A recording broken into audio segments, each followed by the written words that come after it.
Hi my dear students, welcome back.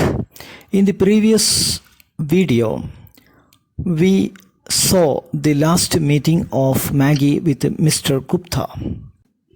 In that meeting, she asked Mr. Gupta whether it would be convenient for him to go to her brother's grave and pay him floral tributes. The author accepts her request. Maggie offers a shilling to Mr. Gupta and requests him to use that money to purchase flowers in order to pay floral tributes to Maggie's brother. At this time, Mr. Gupta thinks that in India, flowers are not a commodity, or flowers are not purchased or sold using money. He wanted to tell this to her, and he also thinks about the hard work behind that 1 shilling. So he wanted to return that money to her. At this time, he thought of the joy which Maggie will derive to think that she has sacrificed a shilling for her brother. Finally, he accepts the money and says goodbye to her. And from this lesson, we can expect questions regarding the title of the story, character sketch of Mr. Gupta, Maggie, or even her mother. About the professions you like, you may be also getting questions for writing a letter, like for example, Mr. Gupta visits Frank's tomb, then afterwards he writes a letter to Maggie, or vice versa.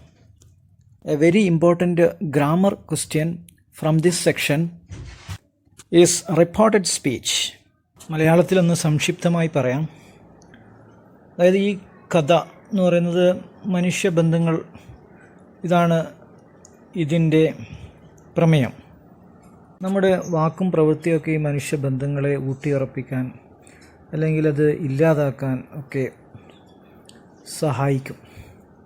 ഇവിടെ നമ്മുടെ author, അദ്ദേഹം ലണ്ടനിൽ ജീവിക്കുമ്പോൾ, ഇംഗ്ലണ്ടിൽ ജീവിക്കുമ്പോൾ ഒരു vegetarian റെസ്റ്റോറൻറ്റിൽ പോകുന്നു. അവിടെ ഒരു പെൺകുട്ടിയെ കാണുന്നു. ആ പെൺകുട്ടി ഇദ്ദേഹത്തോട് എന്തൊരു സ്പെഷ്യൽ ഇൻട്രസ്റ്റ് കാണിക്കുന്നു. അപ്പം സ്വാഭാവികമായും അയാൾക്ക് അങ്ങോട്ടും ഒരു ഇൻട്രസ്റ്റ് തോന്നുന്നു. അങ്ങനെ അന്ന് ആ പെൺകുട്ടി പോകുന്ന സമയത്ത് കേഷ്യറോട് ഇദ്ദേഹത്തെക്കുറിച്ച് ചോദിക്കുന്നുണ്ടായിരുന്നു. അതുപോലെ ഇദ്ദേഹം വെയിറ്ററോടും ചോദിച്ചു ആ കുട്ടിയെക്കുറിച്ച്.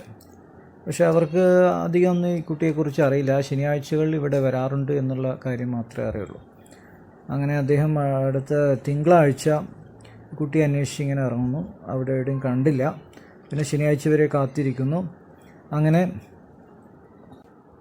ശനിയാഴ്ച ഇദ്ദേഹം ഇതേ റെസ്റ്റോറൻറ്റിലേക്ക് തന്നെ പോകുന്നു. ആ കുട്ടിയെ കാണുന്നു.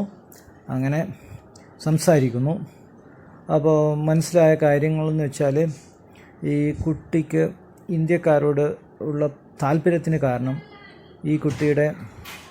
ഈ കുട്ടിയുടെ ബ്രദർ ഇന്ത്യയിലൊരു സോൾജിയറാണ്. പിന്നെ വീട്ടിലെ അമ്മ മാത്രമേ ഉള്ളൂ. അങ്ങനെ അമ്മയ്ക്കാണെങ്കിൽ ഈ ബ്രദറിൻ്റെ വിവരമൊന്നും കുറേ കാലമായിട്ട് ലഭിക്കാത്തത് കൊണ്ട് അമ്മ ആകെ ബേജാറിലാണ്. ആരെങ്കിലും ഒരു ഇന്ത്യക്കാരനെ കണ്ടെങ്കിൽ, സംസാരിച്ചെങ്കിൽ അമ്മയ്ക്ക് ഒരുപാട് റിലീഫ് ലഭിക്കും, അതുപോലെ ആശ്വാസം ലഭിക്കും എന്ന് ആ കുട്ടി ഇൻഡയറക്റ്റായി മെൻഷൻ ചെയ്തു. അങ്ങനെ അത് മനസ്സിലായിക്കൊണ്ട് തന്നെ ഓഥർ ആ കുട്ടിയുടെ കൂടെ അമ്മയുടെ അടുത്തേക്ക്, അവരുടെ വീട്ടിലേക്ക് പോകുന്നു. അപ്പോൾ പോകുന്ന സമയത്ത് അമ്മ അവിടെ താഴെ കിച്ചണിൽ കേക്ക് ഉണ്ടാക്കുമായിരുന്നു. കേക്ക് അവിടെ വിൽക്കാൻ വേണ്ടിയിട്ട്. ഇത് അവരുടെ ഉപജീവന മാർഗത്തിൽപ്പെട്ടതായിരുന്നു. അങ്ങനെ അതിനുശേഷം സംസാരിക്കുന്നു. അപ്പോൾ അമ്മ കാര്യങ്ങളൊക്കെ പറയുന്നു. മകൻ ഇന്ത്യയിലാണ്, ഒരുപാട് കാലമായിട്ട് വിവരങ്ങളൊന്നുമില്ല. അങ്ങനെ മാഗിയോട് അമ്മ പറയുന്നു ആ മോതിരം എടുത്ത് കൊണ്ടുവരാൻ വേണ്ടി.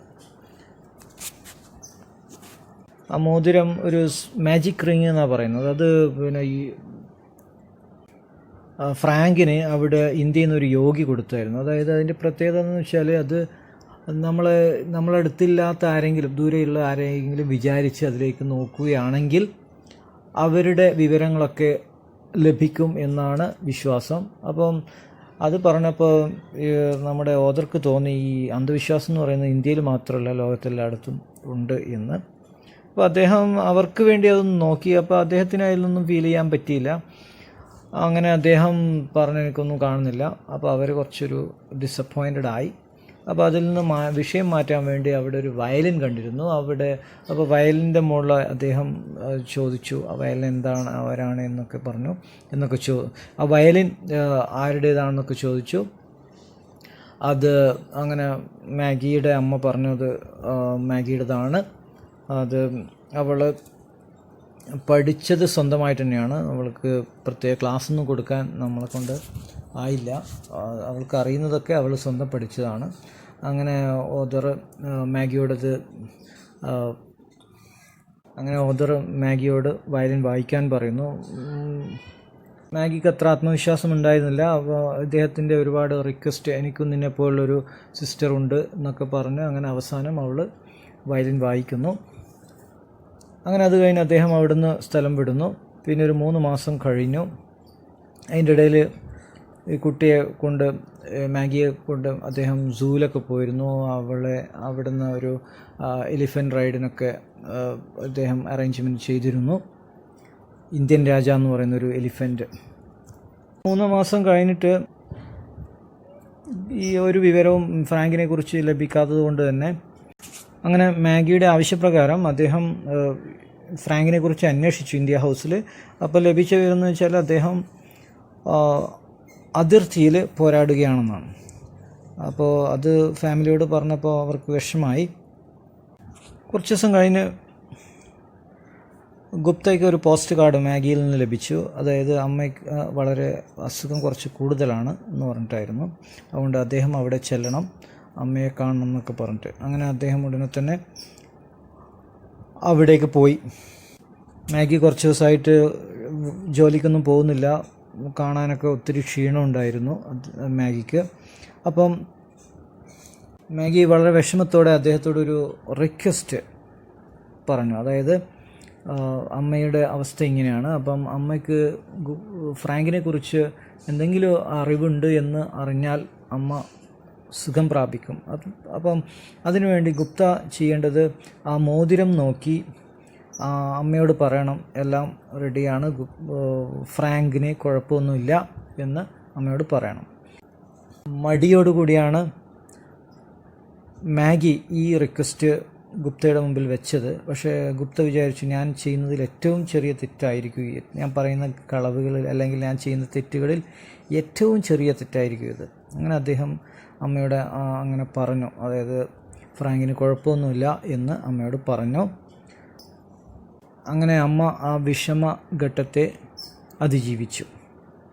കുറച്ച് ദിവസം കഴിഞ്ഞിട്ടാകുമ്പം ഗുപ്തയ്ക്ക് നാട്ടിലേക്ക്, ഇന്ത്യയിലേക്ക് വരേണ്ട സമയമായി. അപ്പോൾ അദ്ദേഹം അതിനിടയിൽ മാഗി ഗുപ്തയ്ക്കൊരു പോസ്റ്റ് കാർഡ് അയച്ചിരുന്നു, ഫ്രാങ്ക് യുദ്ധത്തിൽ കൊല്ലപ്പെട്ടു എന്ന് അറിയിച്ചുകൊണ്ട്. അപ്പോൾ ഇദ്ദേഹത്തിന് മാഗിയുടെ വീട്ടിൽ പോയി അമ്മയൊക്കെ കാണണമെന്നുണ്ടായിരുന്നു. പക്ഷേ ഇങ്ങനെ ഒരു കളവ് പറഞ്ഞത് കാരണം അമ്മയെ ഫേസ് ചെയ്യാൻ പറ്റിയില്ല. അതായത് ഈ പോസ്റ്റ് കാർഡിൽ അദ്ദേഹത്തിൻ്റെ മരണത്തെക്കുറിച്ച് പറഞ്ഞത് അദ്ദേഹം ലാസ്റ്റ് ടൈം മാഗിയുടെ വീട്ടിൽ പോയി മാഗിയുടെ അമ്മയോട് ഫ്രാങ്ക് നീ കുഴപ്പമൊന്നുമില്ല എന്ന് പറഞ്ഞ അതിന് മുന്നേ തന്നെ ഫ്രാങ്ക് മരിച്ചിരുന്നു. അതുകൊണ്ട് തന്നെ അദ്ദേഹത്തിന് അവിടെ പോയി അമ്മയെ കാണാനുള്ള ഒരു മനസ്സ് അല്ലെങ്കിൽ ഒരു മടി ഉണ്ടായിരുന്നു. അതുകൊണ്ട് ഗുപ്ത മാഗിക്ക് കത്തെഴുതി വിവരം അറിയിച്ച് ഞാനിങ്ങനെ പോവുകയാണ്. അങ്ങനെ മാഗി ആ ദിവസം രാവിലെ ഇദ്ദേഹത്തെ കാണാൻ വന്നു. എന്നിട്ട് കുറച്ച് ചെറിയൊരു രീതിയിൽ സംസാരിച്ചു.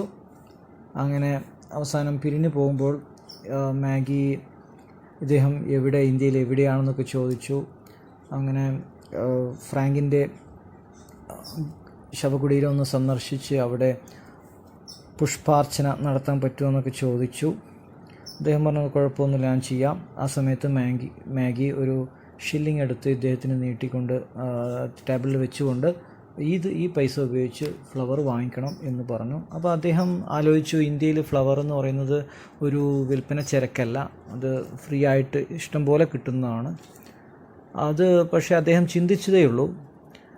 അത് മാത്രമല്ല, ഈ കുട്ടി ഈ ഒരു ഷില്ലിങ് നേടിയെടുക്കാൻ വേണ്ടി ഒരുപാട് കഷ്ടപ്പെട്ടിട്ടുണ്ടാവും. ഇതൊക്കെ അദ്ദേഹം ചിന്തിച്ചു. അതുകൊണ്ട് തന്നെ അദ്ദേഹം ഈ പൈസ തിരിച്ചു കൊടുത്താലോ എന്നും വിചാരിച്ചു. പക്ഷേ അടുത്ത നിമിഷം അദ്ദേഹം ചിന്തിച്ചു, ഈ ഒരു ഷില്ലിങ് തൻ്റെ സഹോദരന് വേണ്ടി ചിലവാക്കുമ്പോൾ അവൾക്കുണ്ടാകുന്ന ഒരു സന്തോഷമുണ്ട്. ആ സന്തോഷം ഞാനായിട്ട് ഇല്ലാതാക്കരുത് എന്ന് മനസ്സിൽ വിചാരിച്ചുകൊണ്ട് അദ്ദേഹം ആ ഒരു ഷില്ലിങ് സ്വീകരിച്ചു. അങ്ങനെ അദ്ദേഹം അവളോട് ഗുഡ് ബൈ പറഞ്ഞു പോയി. That's all about this lesson. And one thing I forgot to mention, the name of Maggie's mother, that is Mrs. Clifford. That's all for now. Thank you for listening. Goodbye. Take care.